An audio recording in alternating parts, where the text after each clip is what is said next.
So in last video we had discussed about a globe. What is a globe? So in this video we will learn about maps. What is map? What is its function and which feature and direction it can give us to explore our earth.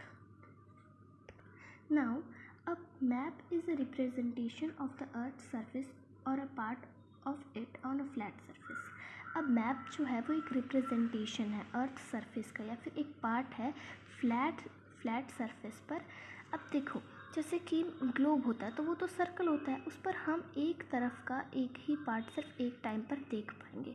इसी वजह से map बनाई गई हैं ताकि हम एक flat sheet पर उस गोल से सरफेस को खोल सके, उस गोल से चीज़ को खोल सके ताकि हम एक टाइम पर पूरे के पूरे अर्थ को एक्सप्लोर कर सकें। इसी वजह से मैप्स बनाई जाती हैं ताकि हम एक टाइम पर पूरे के पूरे जगह को देख सकें एक साथ। The word map comes from the Latin word mappa which means a napkin. जो मैप वर्ड है वो कहाँ से आता है? एक लैटिन वर्ड से, मतलब लैटिन लैंग्वेज में एक वर्ड है जिसे हम मैपो बोलते हैं, जिसका मतलब होता है नैपकिन। इधर ही से मैप वर्ड निकला है। Gerardus मैर्केटर, a Flemish map maker, was the first to publish a collection of maps in form of a book. A book of map is called an atlas. अब ये जो गेरार्डस मर्गेटर थे, इन्होंने क्या किया? वो एक फ्लेमिश मैप मेकर थे, मतलब कि वो मैप्स बनाते थे और उन्होंने ही पहला मैप पब्लिश किया था। कलेक्शन ऑफ मैप्स को उन्होंने पहले पब्लिश किया था बुक के फॉर्म में, जिसे हम अब एटलस बोलते हैं। और जो बुक ऑफ मैप्स होता है उन्हें हम एटलस बोलते हैं।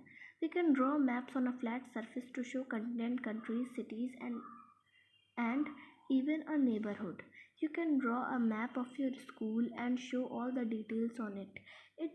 In this way, a map is better than a globe. तो गेरार्डस मर्केटर जो थे वो एक फ्लेमिश मैप मेकर थे जिन्होंने पहली बार मैप को पब्लिश किया था एक बुक के फॉर्म में जिसका नाम है एटलस, ठीक है। और ढेर सारी मैप की बुक को हम एटलस बोलते हैं।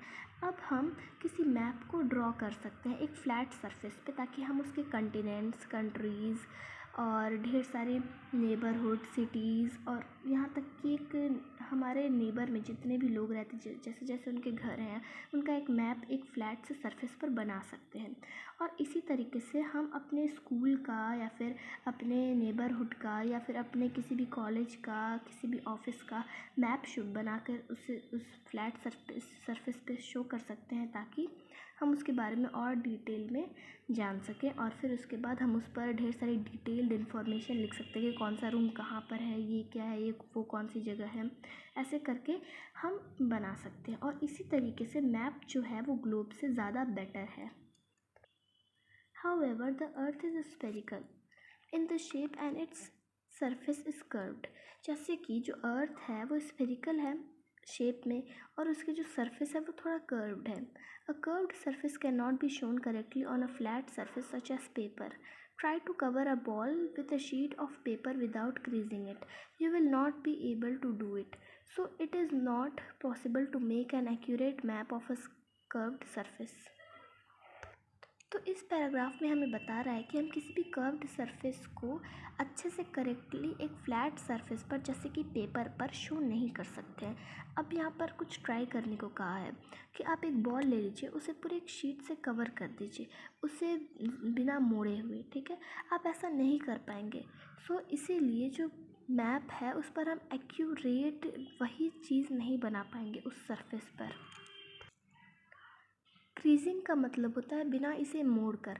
अच्छा, अगर आप एक बॉल ले लेते हैं, एक बॉल को ले लीजिए अपने साथ और एक शीट ऑफ पेपर ले लीजिए, कोई सा भी पेपर।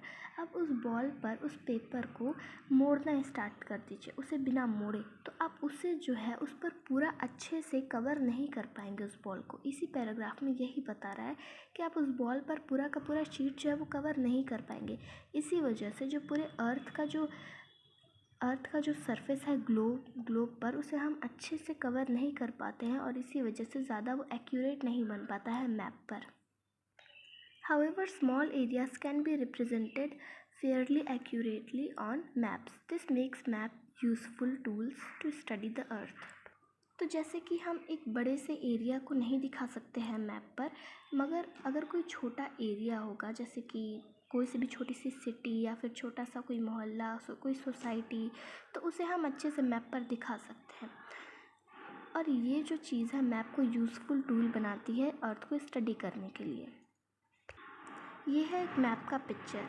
यहाँ पर पूरे 7 कंटिनेंट्स होते हैं, हमारे पूरे अर्थ पर 7 कंटिनेंट्स होते हैं और 5 ओशंस होते हैं पूरे वर्ल्ड में। और वो 7 कंटिनेंट्स हैं north America, south America, Africa, Europe, Asia, Australia और एक है अंटार्कटिका। और 5 ओशंस हैं Arctic ocean, Pacific ocean, Atlantic ocean, Indian ocean और अंटार्कटिक ओशन। इसी के साथ हमारा एक टॉपिक और एक वीडियो भी फिनिश होता है। अब नेक्स्ट वीडियो में हम टाइप्स ऑफ मैप्स पढ़ेंगे, ठीक है।